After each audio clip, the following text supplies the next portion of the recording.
بسم الله الرحمن الرحيم، على بركة الله نبدأ موسم جديد من الدوري الأمتع في العالم. يا ساتر يا نهار. مساء الخير يا وحيد يا ابني اضرب. ونبدأ الموسم بماتش بيراميدز ودجلة، و90 دقيقة هي الأتقل في العالم، والمحصلة حالتين طرد. وندخل بعدها على ماتش المصري والاتحاد، ويبدأ الدوري بجد هنا.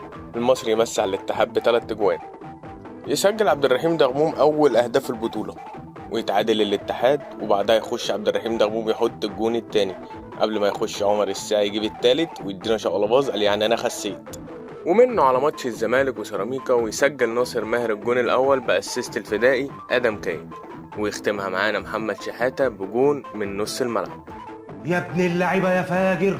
اليوم التاني يبدأ بماتش زد والمقاولين، يسجل زد الأول من ركلة جزاء والتاني من رأسية أحمد عاطف. وشكلنا كده على ميعاد مع مدرب كبير اسمه محمد شوقي. ونخش بعدها على ماتش سموحة وطلائع الجيش اللي يخلص 1-1. ونخش بعدها على ماتش الإسماعيلي وبتروجيت اللي زي ما بدأ زي ما خلص وفي حالة طرد. ونختم اليوم بماتش مودرن والأهلي، يسجل الأهلي الهدف الأول وبعدها يرجع يتعادل مودرن ويسجل الهدف التاني ويرجع يتعادل الأهلي ويضيع أول نقطتين في مشوار البطولة. ونيجي بقى لليوم الأخير في الأسبوع الأول، اليوم اللي اتلعب فيه 3 مطوشة وما جاش غير جون واحد. والحمد لله الأسبوع خلص على كده. بس خليك متابعني عشان احنا لسه في أول أسبوع والإيجيبشن ليج متعته ما بتخلصش. سلام.